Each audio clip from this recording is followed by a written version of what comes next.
کبھی کبھی فلمی دنیا میں ایک ایسا واقعہ پیش آ جاتا ہے جو برسوں بعد بھی لوگوں کو حیران کر دیتا ہے۔ سوچئے اگر کسی گانے کی روح ہی اس کی آواز ہو اور کوئی شخص ضد میں آ کر اسی آواز کو اس گانے سے دور رکھنے کی کوشش کرے تو کیا ہوگا؟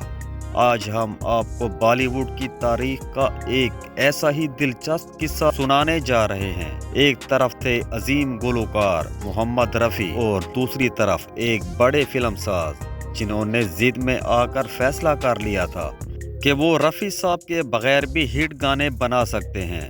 لیکن پھر ایک ایسا گانا سامنے آیا جس کے بارے میں موسیقار نے صاف کہہ دیا، اگر یہ گانا رفیع صاحب نہیں گائیں گے تو یہ گانا بنے گا ہی نہیں۔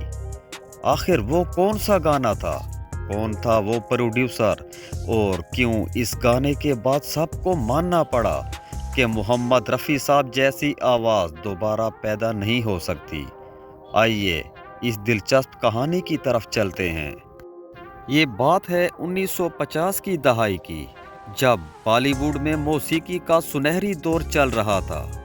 اسی زمانے میں ایک فلم ریلیز ہوئی جس نے کامیابی کے نئے ریکارڈ قائم کیے۔ فلم کا نام تھا نیا دور۔ دلیپ کمار اور وجینتی مالا کی جوڑی نے اسکرین پر جادو جگا دیا، اور جب ان مناظر کے ساتھ محمد رفیع کی آواز گونجی تو شائقین کے دل خوشی سے جھوم اٹھے۔ فلم کے گانے اس قدر مقبول ہوئے کہ ہر گلی، ہر ریڈیو اسٹیشن پر سنائی دینے لگے۔ فلم کی اس کامیابی سے اس کے پروڈیوسر B.R. چوپڑا بہت خوش تھے، مگر اسی دوران انہوں نے محمد رفیع صاحب کے سامنے ایک عجیب پیشکش رکھ دی۔ انہوں نے کہا کہ وہ چاہتے ہیں کہ رفیع صاحب صرف ان کی فلموں کے لیے گانے گائیں اور دوسرے بینرز کی فلموں میں آواز نہ دیں۔ یہ سن کر رفیع صاحب نے نہایت ادب اور عاجزی کے ساتھ جواب دیا کہ وہ کسی ایک بینر تک محدود نہیں رہ سکتے۔ ان کے بقول موسیقی سب کی ہے اور وہ ہر اچھی دھن کے لیے گانا چاہتے ہیں۔ رفیع صاحب کی یہ بات B.R. چوپڑا کو بہت ناگوار گزری۔ انہیں لگا جیسے ان کی بات کو ٹھکرا دیا گیا ہو، اور اسی ناراضگی میں انہوں نے فیصلہ کیا کہ وہ ایک نئی آواز کو آگے لائیں گے۔ اسی دوران ان کی توجہ ایک باصلاحیت گلوکار مہندرا کپور پر گئی۔ مہندر کپور واقعی ایک اچھے گلوکار تھے، مگر دلچسپ بات یہ تھی کہ وہ خود محمد رفیع صاحب کو اپنا استاد مانتے تھے۔ ادھر چوپڑا صاحب کے قریبی موسیقار روی بھی عجیب مشکل میں تھے۔ جب بھی وہ کوئی نئی دھن بناتے، ان کے ذہن میں سب سے پہلے رفیع صاحب کی آواز ہی گونجتی، لیکن پروڈیوسر کی ضد کے باعث انہیں کئی گانے مہندر کپور سے ریکارڈ کروانے پڑتے۔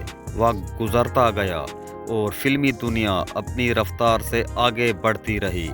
لیکن دوستو، اصل موڑ اس وقت آیا جب ایک ایسا گانا سامنے آیا جس نے سب کی سوچ بدل کر رکھ دی۔ یہ وہ لمحہ تھا جب ایک موسیقار کو فیصلہ کرنا پڑا کہ وہ پروڈیوسر کی بات مانے یا موسیقی کی روح کو بچائے، اور انہوں نے ایسا فیصلہ کیا جس نے فلمی تاریخ میں ایک نیا باب لکھ دیا۔ 1965 میں ایک نئی فلم بن رہی تھی جس کا نام تھا وقت۔ اس فلم کے پروڈیوسر بھی B.R. چوپڑا ہی تھے اور موسیقی دے رہے تھے روی صاحب۔ فلم کے کچھ گانے پہلے ہی مہندر کپور سے ریکارڈ کروا لیے گئے تھے، لیکن جب فلم کے ٹائٹل سانگ کی باری آئی تو موسیقار روی نے صاف کہہ دیا کہ یہ گانا کسی اور کی آواز میں ممکن ہی نہیں۔ اگر رفیع صاحب نہیں گائیں گے تو یہ گانا ریکارڈ ہی نہیں ہوگا۔ اس گانے کے بول مشہور شاعر ساحر لدھیانوی نے لکھے تھے۔ جب چوپڑا صاحب نے دھن سنی تو وہ بھی مان گئے کہ واقعی اس گانے کو رفیع صاحب کی آواز ہی مکمل کر سکتی ہے۔ آخر کار B.R. چوپڑا نے اپنا غرور ایک طرف رکھا اور محمد رفیع کو پیغام بھجوایا۔ انہوں نے ایک بلینک چیک بھی بھیجا اور کہا کہ رفیع صاحب اپنی مرضی کی رقم لکھ لیں، بس یہ گانا آپ ہی گائیں۔ جب رفیع صاحب کو یہ پیشکش ملی تو انہوں نے مسکرا کر کہا کہ ان کی آواز کی قیمت پیسوں سے نہیں لگائی جا سکتی۔ انہوں نے وہی معمولی فیس قبول کی جو وہ ہمیشہ لیتے تھے اور گانا ریکارڈ کر دیا۔ جب گانا تیار ہو کر سامنے آیا تو سب نے مان لیا کہ واقعی محمد رفیع جیسی آواز کا کوئی مقابلہ نہیں۔